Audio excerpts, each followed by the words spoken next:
Hola a todos, disculpen mi voz, estoy un poco ronco porque tengo gripa.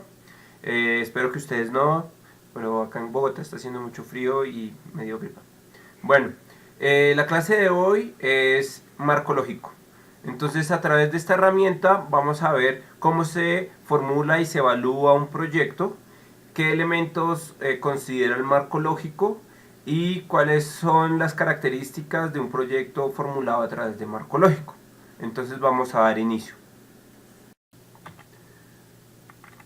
Bueno, ¿qué es el marco lógico? El marco lógico pues es una herramienta que se inventaron para darle una coherencia a los proyectos. Normalmente los proyectos se habían formulado por mucho tiempo de manera subjetiva, de acuerdo al formulador, a las necesidades del cliente o a las necesidades de la situación, y presentaban muchos problemas en su conceptualización. Entonces esta herramienta lo que busca es facilitar el proceso de conceptualización, diseño y ejecución en los proyectos, y enfatiza eh, la construcción de los proyectos a través de la formulación de unos problemas centrales que luego son articulados con objetivos que orientan todo el proyecto para dar solución a estos problemas que sean presentados por un cliente, una situación dentro de una cuenca, una población o pues cualquier interesado. Entonces la dinámica del marco lógico está primero en la identificación del problema, que es lo que estuvimos trabajando en la sesión del viernes pasado. Entonces, ¿cómo se identifica el problema? ¿Cuáles son sus causas? ¿Los efectos? ¿Cuáles son las causas primarias, las secundarias? Luego hay una segunda fase que es el diseño, que se llama formulación o planeación del proyecto, seguida por una fase de ejecución, que es cuando se implementa o se hace operativo el proyecto, y finalmente la etapa de evaluación, en la que se mira si el proyecto finalmente cumplió sus metas, sus objetivos, y si cumplió a través de los indicadores que se dieron para hacerle seguimiento. Como les contaba, entonces el método fue elaborado originalmente como respuesta a tres problemas. Uno, a la planificación de proyectos carentes de precisión.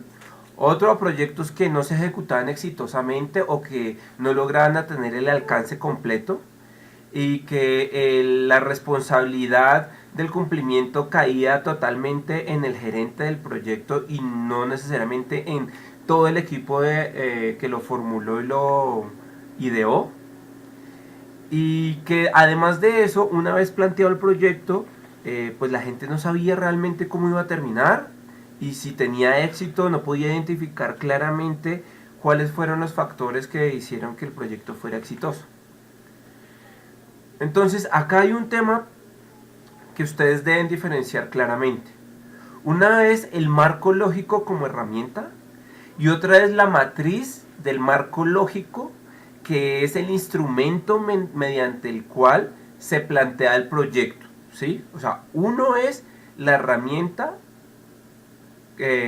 con la que se desarrolla la metodología, en la que tiene el análisis del problema, análisis de objetivos y las estrategias óptimas para poder llegar a conseguir el proyecto. Y el segundo es cómo se plasma eso en un papel o en un diseño que se pueda, para que lo que va a hacer es resumir el proyecto en su totalidad. Entonces, el marco lógico plantea tres etapas: la identificación del problema y las alternativas de solución, la etapa 2, que es la planeación e implementación, y finalmente una tercera etapa de evaluación. Esta es la estructura del marco lógico. Partimos de un análisis de los involucrados. ¿Qué quiere decir eso? ¿Quién es el público objetivo? ¿Cuáles son las necesidades? ¿Por qué se genera el problema? ¿Cuáles son las causas? Perdón, voy a tomar un poco de agua.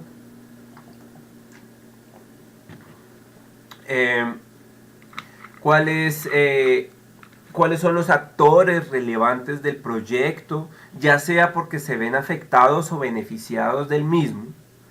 Luego se hace el análisis de los problemas, que ya lo vimos, y a partir de análisis de los problemas, pues se van a construir unos objetivos sobre los cuales se quiere desarrollar el proyecto para que esos objetivos se cumplan, pero los proyectos tienen múltiples opciones de formulación. Es decir, yo puedo dar solución al objetivo de múltiples formas, solo que no necesariamente todas esas formas de plantear mi proyecto son las más factibles o me van a representar el mayor éxito. Entonces el análisis de alternativas es el planteamiento que nos va a ayudar para postular unas opciones de realizar el proyecto para luego evaluarlas y quedarnos con aquella que sea más viable y factible. Bueno, después de ese paso pues sigue la estructura analítica del proyecto, que ya es cómo se estructura puntualmente, y finalmente plasmamos esa estructura analítica del proyecto en la matriz del marco lógico, en la que se definen los objetivos finales, los objetivos del propósito, los objetivos de componentes y actividades, cada uno con sus indicadores, cada uno con sus instrumentos de verificación y una hipótesis. Esta hipótesis es diferente a la hipótesis planteada en el método científico que vimos en la clase anterior, porque esta hipótesis se va a referir a los riesgos, pero esto lo vamos a ver más adelante. Y bueno, finalmente queda la evaluación, que finalmente es contrastar el desarrollo del proyecto, el proyectado y a través de sus indicadores, con la situación real. Entonces comencemos con la etapa 1 en el análisis de los involucrados. Esta etapa lo que busca es identificar a todos aquellos que pueden tener interés, desde todas las escalas espaciales, temporales o de organización gubernamental o de organización del territorio. Entonces acá es cuando uno dice, no, es que mi proyecto tiene que tener en cuenta en la cuenca a las acciones a las juntas de acción comunal, tiene que tener en cuenta a las comunidades indígenas, a los diferentes gremios campesinos, entonces ya sean los ganaderos, los lecheros, los sembradores de papa, de frutales, ¿sí? Pero al mismo tiempo tiene que tener en cuenta a la industria, tiene que tener en cuenta a las organizaciones municipales, a las secretarías de medio ambiente, a las JAC, bueno, a todo el mundo. Y luego si uno tiene que escalar esto, porque es una macrocuenca como la de la Orinoquía, por ejemplo, entonces tengo que tener la Corporación Autónoma Regional, las gobernaciones, o si hay planes nacionales de desarrollo en esas regiones específicas que se deben considerar.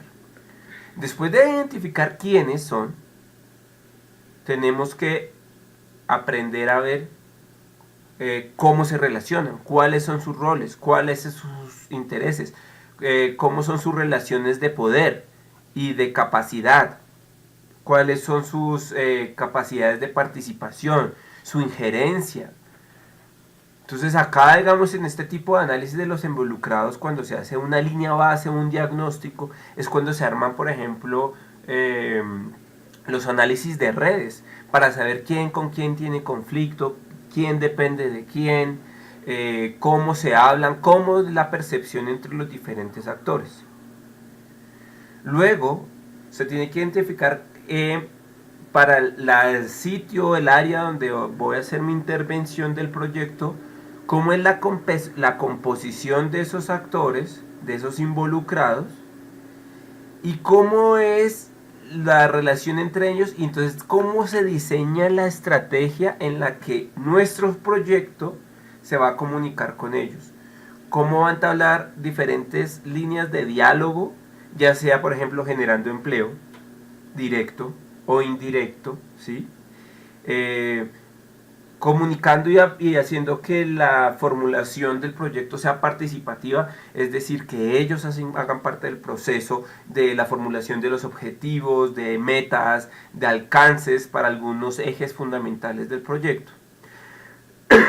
Y finalmente, en esta parte de los involucrados, pues se tiene que interpretar y analizar cuáles de todos esos actores realmente son relevantes dentro del proyecto, ya sea porque son facilitadores o porque generan limitantes en la hora de la implementación o su formulación.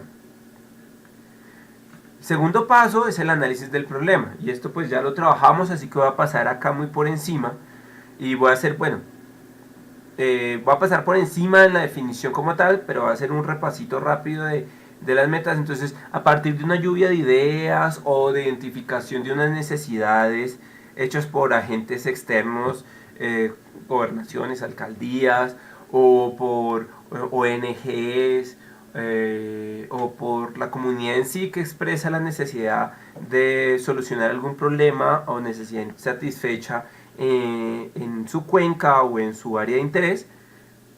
Entonces se define cuál es el problema central y para eso podemos utilizar el diagrama de Chicago o matriz de Wester. Se definen cuáles son los efectos más importantes del problema, entonces hacemos toda la categorización de qué es efecto, qué es causa, cuál es problema central, para luego unificar todo esto en el árbol de problemas. Y una vez diseñado, dibujado el árbol de problemas, entonces vamos a mirar cuál es el problema central y cómo abordarlo, y de ahí sacar nuestro árbol de objetivos, porque recuerden que en el marco lógico lo que nos centramos es en los objetivos a ser alcanzados o solucionados por el proyecto. Entonces volvemos acá, cuál es mi causa primaria, cuál es mi causa secundaria. Entonces vemos cómo la formulación del proyecto y la estructuración es el primer paso, como se los decía en la clase pasada, para casi que cualquier metodología de formulación de proyecto.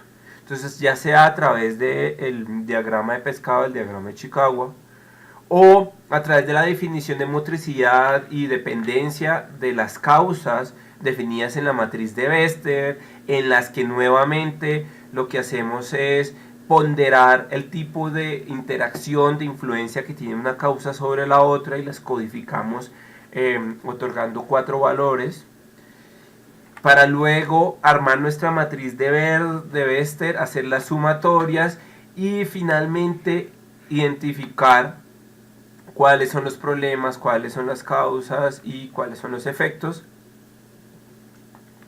Constituir nuestro árbol de problemas y sobre todo definir la jerarquía de el proyecto en términos de sus objetivos.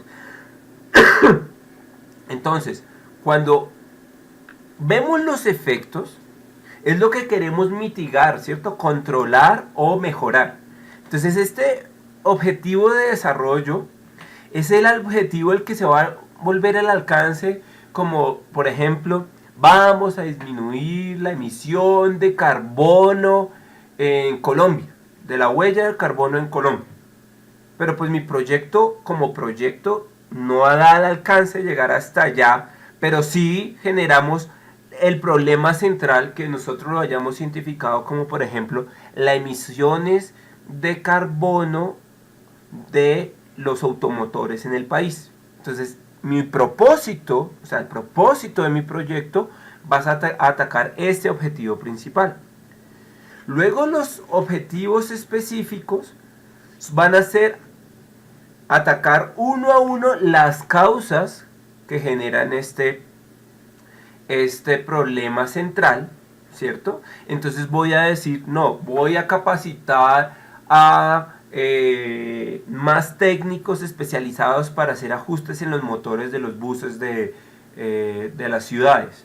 O voy a generar incentivos para la chatarrización de los carros que generan más de X número de partículas al día en su funcionamiento, ¿sí? Y finalmente, las acciones son las actividades puntuales en las que se va a ejecutar el proyecto. Entonces aquí vemos cómo desde la determinación y de definición de causas y efectos llegamos pasando por las herramientas del el diagrama de Chicagua y la matriz de Beste, vamos a consolidar nuestros objetivos que van a ser el centro de nuestro desarrollo de proyecto a través del marco lógico. Entonces acá hacemos los análisis de los objetivos. Entonces el análisis de los objetivos va a permitir describir la situación futura a la que se desea llegar una vez se hayan resuelto los problemas. El marco lógico parte de la premisa de que si desaparecemos las causas del problema, el problema va a desaparecer. Por eso lo llaman marco lógico, porque va con la lógica de la situación, ¿sí? Entonces, para nosotros convertir los estados negativos del árbol de problemas, que es la excesiva emisión de CO2 en la atmósfera y cosas así, vamos a convertir a forma positiva para de ahí de esa forma esperar a ver a qué situación futura queremos llegar con nuestros objetivos. Entonces acá tenemos un ejemplo. El ejemplo es el problema central es la alta accidentalidad de los automotores.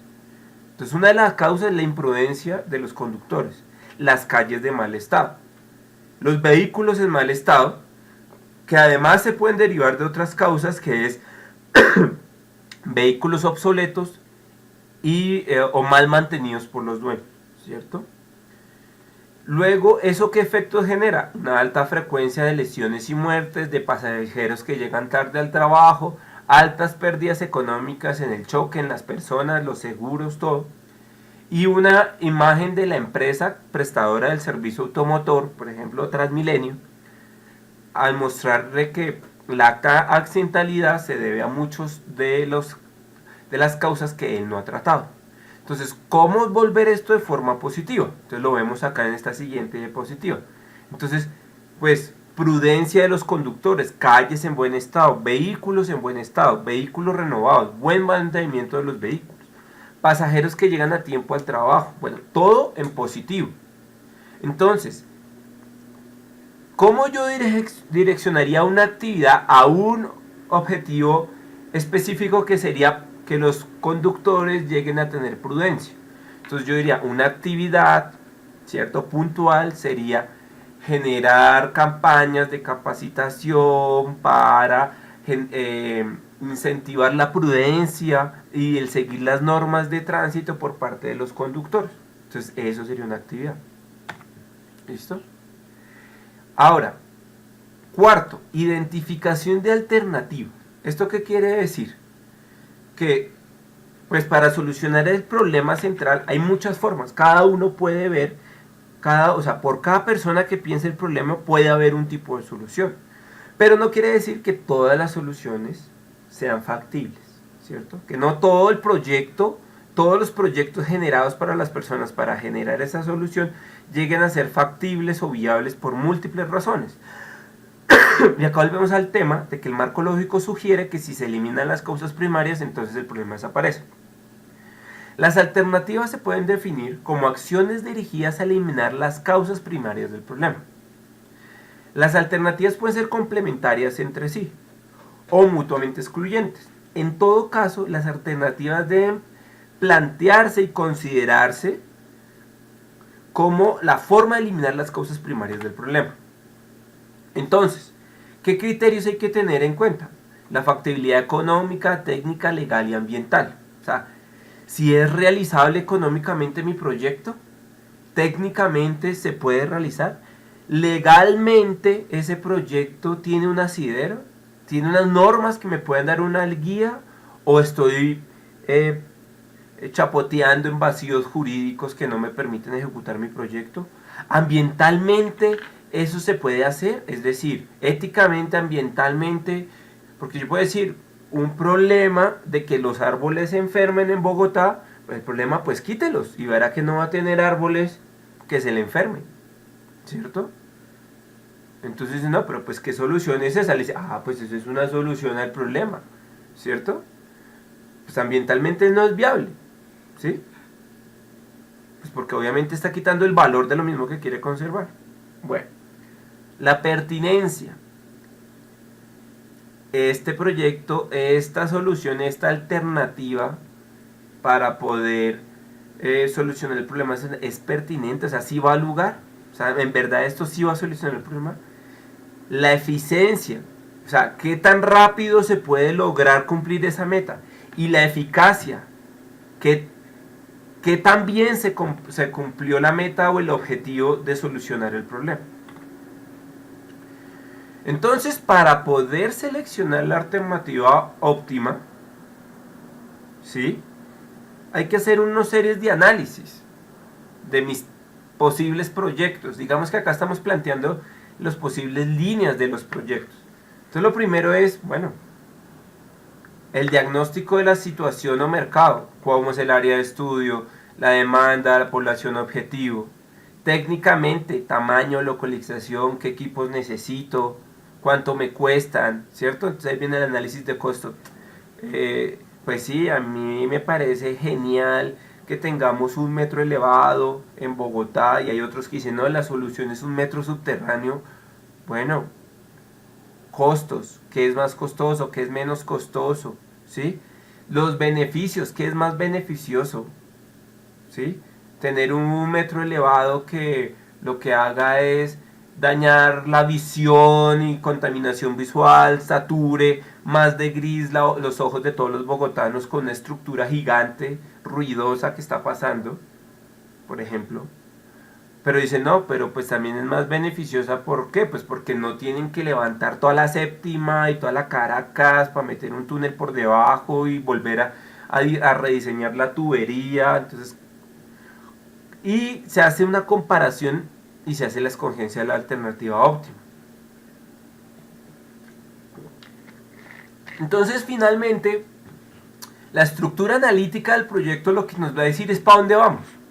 Vamos a cumplir un fin, ese alcance máximo, a través de un propósito puntual que es el objetivo central, y que pues eso se tiene que dividir en varios componentes que van a ser los productos que finalmente es lo que va a quedar del proyecto, el documento, ¿sí?, la silla de cemento, los niños capacitados que ahora saben manejar internet, o sea, cuáles son los productos, y esos productos para que se constituyan pues tienen actividades para que se puedan realizar y crear.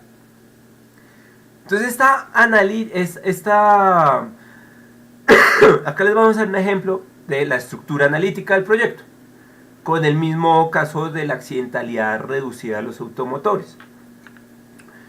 Entonces teníamos que el problema central es la accidentalidad, ¿no? Entonces vea, un componente es programa de capacitación de conductores. Para eso, ¿qué actividades tengo que realizar? Contratar docentes, seleccionar participantes, ¿cierto? Otro componente es, pues, pavimente las calles, ¿cierto? ¿Cuál es el producto de eso? Pues la calle pavimentada. Y en el programa, número de conductores capacitados. Ese es el producto, ¿sí? Otra de los componentes, que era que los carros estaban en mal mantenimiento, no tenían mantenimiento, pues a un taller de mantenimiento implementado, o sea, crear el taller, no existía el taller. ¿Cómo hago? Pues construir la infraestructura, esa es mi actividad, dotar el nuevo taller. El fin, que las pérdidas económicas disminuyan por la accidentalidad, que la imagen de la empresa mejore, ¿sí? Esos son los alcances hacia donde uno quiere llegar, ¿sí? Ese fin es lo que normalmente en los proyectos llamamos alcance, hasta dónde vamos a querer llegar, ¿sí? La frecuencia disminuida de lesiones y muertes, no vamos a tener gente hospitalizada o menos una reducción significativa de la gente que está accidentada. Esta es la estructura del marco lógico. Entonces, como ven hasta este momento, acá la hipótesis no ha aparecido. Esta es una de las diferencias con el método científico. Porque el supuesto de que vamos a utilizar acá es un riesgo, pero vamos a verlo más adelante. Entonces, esta es la matriz básica. ¿Y cómo se resume? En la primera columna de la izquierda está el resumen narrativo de los objetivos, es decir, la descripción de los objetivos, que cada uno debe tener un indicador para que sea medido, un medio de verificación, o sea, un producto que yo pueda constatar de que realmente sí se hizo lo que se prometió, y un supuesto. El supuesto son los riesgos. Pero bueno, vamos por partes. Entonces acá se ve la jerarquía vertical. Vamos a tener dos tipos de jerarquías en el marco lógico. Una matriz, una jerarquía vertical que va de actividades, componentes, propósito a fin, donde fin está arriba en la pirámide y las actividades están en el rasero, y una horizontal que la vamos a ver ahorita más adelante. Entonces, el fin es por qué el proyecto es importante para los beneficiarios y la sociedad. O sea, este es el alcance máximo, ¿sí? Acá donde el político y el gobernador ponen pues el nombre de vamos a solucionar, y entonces dicen un fin grandísimo. Pero para lograr ese fin grande hay que dar un porqué más pequeño, que es por qué el proyecto es necesario para los beneficiarios, o sea, el directo. Vamos a atacar el problema de los automotores. Los componentes, ¿qué entregará el proyecto? El producto, que es lo que generalmente se está amarrado al contrato, que le dicen, mire, usted tiene que entregar 2 mapas de coberturas vegetales, 2 documentos técnicos que contengan diagnóstico de la fauna, diagnóstico de la flora, diagnóstico de la geomorfología de la cuenca, eso, lo que va a revisar. 20 sillas pavimentadas, 20 chinos capacitados, eso. ¿Qué es lo que se va a entregar? Y las actividades es, bueno, ¿qué se va a hacer para que eso se logre? ¿No? Para que podamos tener eso. Entonces acá la generación de indicadores es tal vez uno de los puntos más álgidos en el marco lógico. ¿Por qué? Porque es a través de estos que se va a poder evaluar y se va a poder mirar el éxito del proyecto en sí. Entonces tenemos indicadores de fin y de propósito, o sea, que son estos grandes de cómo logré yo el alcance máximo y el solucionar el problema central. Indicadores de los componentes, o sea, cuántos mapas me entregó, cuántos capacitados tuvo. Indicadores de la actividad, que es donde van los costos. ¿Cuánto me costó ir a poner 20 vallas informativas sobre la reserva que queda en la cabecera de la microcuenca de La Chorrera, ¿sí? Y que además están definidos por cantidad, calidad y tiempo, y en el caso de los indicadores de actividad, por costos también, ¿cierto? Entonces vamos a dar unos ejemplos de un indicador de propósito. Mejorar el rendimiento de arroz, mejorar el rendimiento del arroz de los pequeños agricultores. Ese es el gran objetivo, o el objetivo específico a lograr, ¿listo? Entonces, un indicador de cantidades, 1000 pequeños agricultoras que aumentan el rendimiento promedio anual del arroz en un 40%. Ese es, ¿cierto? De calidad. Que esos 1000 pequeños agricultores, además de aumentar el rendimiento en un 40%, mantienen la misma calidad del producto. Y de tiempo, que estos 1000 pequeños agricultores aumentan el rendimiento en un 40% promedio anual a un año de haber implementado el proyecto. O sea, que yo ya le estoy diciendo, mire, es que usted en un año, el indicador para que ese proyecto sea exitoso, se pueda medir su éxito, es que a un año los productores aumentaron en casi 40% la productividad. Ahora, de componentes, o sea, de los productos, de lo que estamos esperando, de lo que se materializa muchas veces en documentos técnicos, obras, capacitación, inversión en personas, en capital humano, eso. Entonces sigue siendo el mismo objetivo, mejorar el rendimiento del arroz de los pequeños agricultores, pero ahora estamos pensando en los componentes. Entonces, cantidad, 1000 pequeños agricultores capacitados en las buenas prácticas del cultivo del arroz. Les enseñamos a cultivar muy bien el arroz y eso les permitió subir su rendimiento, ¿cierto? Que era el propósito. La calidad. 1000 pequeños agricultores certificados. O sea, no solo se capacitaron, sino hubo una entidad externa, una universidad, el SENA, que certificó en la implementación de buenas prácticas a estas personas. O sea, no solamente están capacitados, sino que les dieron un estándar de calidad sobre su capacitación. Y el tiempo, que en un año deben haber sido capacitadas esas 1000 personas. O sea, le di el tiempo. Bueno, los medios de verificación pues son los productos, de la forma en que podemos ver que el indicador sí se logró, ¿cierto? Es lo que permite hacer seguimiento y contrastar la realidad versus el indicador, y que además vamos a obtener cuáles son los productos del proyecto.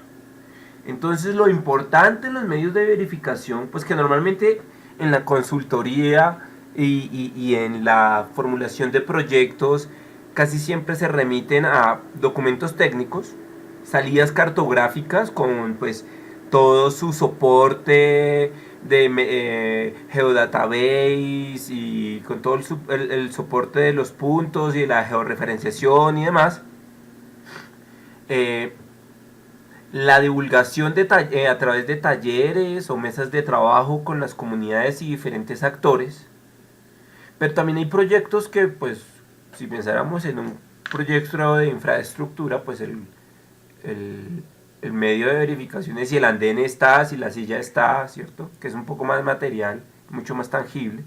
Pero también hay otros, como los medios de divulgación, si se hizo una campaña, entonces si se hizo un video, una cuña, esos también son los medios de verificación. Lo importante con los medios de verificación es identificar cuáles son los necesarios y suficientes para obtener los datos que me permitan calcular los indicadores, ¿sí? Por ejemplo, número de talleres realizados por municipio, ¿sí? Entonces la unidad de medida son los talleres. Los indicadores además tienen que permitir el buen seguimiento del proyecto para poderlo evaluar y evaluar el logro de los objetivos. O sea, el documento que me entregan, por ejemplo en un PONCA, sigue la guía, sigue lineamientos para la formulación de PONCAs en el país. O sea, ese documento que me entrega el consultor, ¿sí está cumpliendo con los requerimientos necesarios? O sea, ese sí es un método de verificación.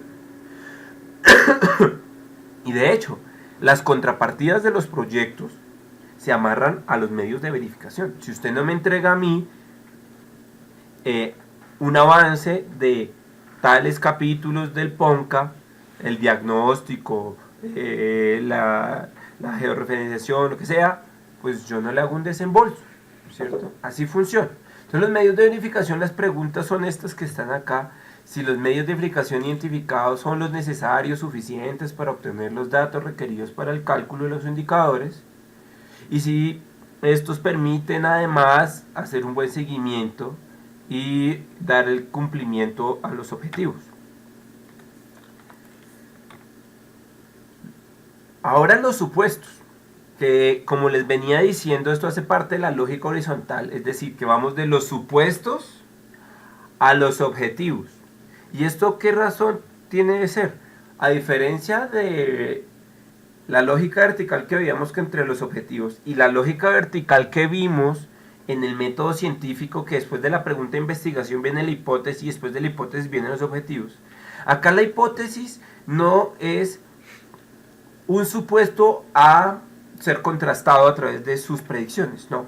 Acá los supuestos son cuáles son las cosas que yo supongo que deben funcionar para que mi proyecto se dé, ¿sí? Entonces, los supuestos se entienden como los riesgos o limitantes para cumplir los objetivos. Por ejemplo, un supuesto es que me desembolsen a tiempo, ¿sí? Los supuestos son importantes durante la planeación y ejecución. Y estos supuestos son muy importantes porque ese es como el imaginario de qué debe suceder para que mi proyecto funcione. No de qué debe probar mi proyecto o algo así, no. En este marco lógico la hipótesis como está puesta. El supuesto no es un supuesto científico, es un supuesto de riesgo, ¿sí? De imaginar las limitantes del proyecto para cada actividad o para cada objetivo específico. ¿Listo? Entonces hay 4 elementos importantes a tomar en cuenta en la formulación de los supuestos. El primero es pues, que deben representar un riesgo al éxito o a la ejecución del proyecto. O sea, ese imaginario es, venga, el cumplimiento del contrato por parte de mis subcontratistas. O sea, escogí un buen equipo de trabajo, yo asumo que sí y asumo que el que contraté me va a cumplir. Entonces, un riesgo latente es la buena fe que uno puede poner en un empleado sobre la realización de su función dentro del proyecto. Además, estos criterios, por ejemplo, los puestos deben permitir ser monitoreados y medidos. O sea, si construimos un supuesto que yo no pueda medir o que yo no le pueda hacer un seguimiento en el tiempo, pues no me sirve, ¿sí? Y la redacción. La redacción se remite a cómo lo escribí, literal, a qué es lo que estoy diciendo. Y a los cambios es cómo ese riesgo puede cambiar en el tiempo. Entonces los elementos que se deben tomar en cuenta es lo primero, que el factor sea externo al proyecto, o sea, que esté por fuera del control de la gerencia. Es decir, en la misma línea de pensamiento del ejemplo, que a mi empleado, que era mi coordinador de proyecto encargado de coordinar todas las actividades de campo, se le haya inundado la casa, se enfermado el perro y enfermado la mamá el mismo día de entrega del proyecto, es algo que se sale de mi control en la gerencia del proyecto. Y que yo tengo que ver la estabilidad de las personas con las que trabajo para saber si las cargas laborales que les estoy otorgando las pueden llevar a cabo o no. Que el factor sea importante, o sea, que realmente eso limite el proyecto, no que sea nada más una molestia. ¿Sí? O sea, el que mi coordinador no esté trabajando ese día hace que el proyecto no funcione. ¿Realmente eso hace parte de un supuesto de riesgo? ¿O no? O más bien es como, bueno, pues no, hombre, tomes el día y pues mañana hablamos y me cuentas si pudo secar la ropa. Porque pues, pero eso pone en peligro mi proyecto, la ejecución. Es lo que hay que preguntarse. Y que este supuesto de riesgo tiene que ser lo suficientemente importante para que presione al gerente de proyecto a hacer un ajuste al proyecto, a decir, uy, ya la línea base de la parte física no la podemos hacer en lluvias porque se nos creció el río y usted dónde va a tomar muestras, ya no puede ni llegar al río, ¿sí? Toca esperar a que baje el río y pues usted hace un reajuste en su cronograma de toma de muestras físicas, ¿sí? Y que además la probabilidad, o sea, y además lo otro supuesto es que pues eso pueda llegar a ocurrir, o sea, claro, o sea, uno está fuera de control que le caiga un meteorita, que le caiga el rayo y mate a 3 personas, pues, ¿qué tan probable es que ocurra? Ese riesgo tiene que ser probable, o sea, tiene que estar dentro de la realidad en la ejecución del proyecto. Bueno, acá les voy a presentar un supuesto, un ejemplo de supuesto. Entonces, pensemos en que queremos mejorar la salud de los pequeños agricultores, que es un sector golpeado, donde no tienen asistencia médica, donde pues no tienen de una forma fácil cómo llegar a un centro de salud. Entonces, un supuesto dentro de mi proyecto de que de pronto imaginemos una actividad es visitadores médicos que se vayan a la zona rural a prestar sus servicios a los pequeños agricultores. Mi supuesto es que el personal médico calificado está dispuesto a mudarse y vivir en esas zonas rurales. Porque imagínense que yo hago la contratación de los médicos y me dice, no, es que vamos a ayudar a mejorar la salud de los agricultores. Ay, excelente, mágico, sí. Pero usted tiene que irse a ir allá un año. Uy, no, yo no puedo ir viajando. No. La buena disposición del personal no puede quedar al azar. Yo supongo que ellos tienen que irse a quedar allá. Entonces, por ejemplo, ese es uno de los supuestos de cómo se debe formular un supuesto. Eh, para poder escoger un supuesto, acá yo les hice como una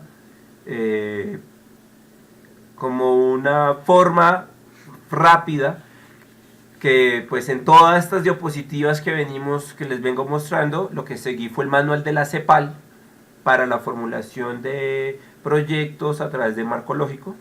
Les voy igual a pasar el documento para que ustedes lo tengan. Está libre, es un documento libre en internet, en español. Pero bueno, entonces,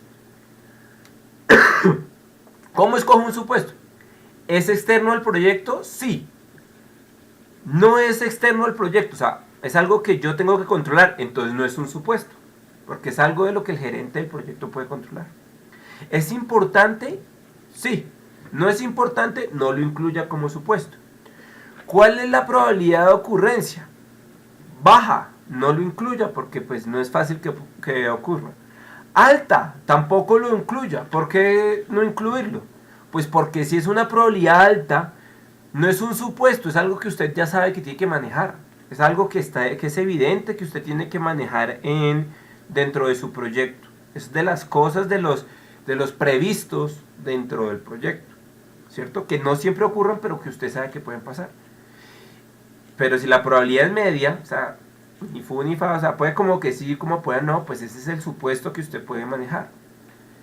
¿Y puede ser rediseñado y reajustado el proyecto? Sí.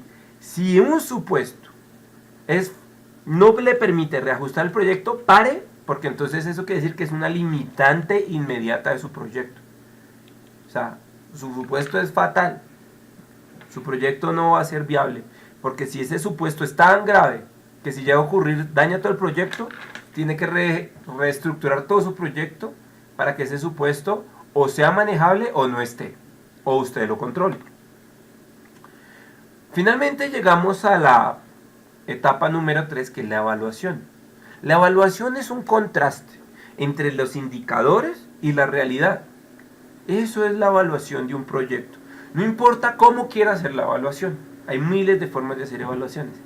Pero en resumidas cuentas, la evaluación del proyecto es un contraste entre lo que se supone que debería haber hecho el proyecto y la realidad.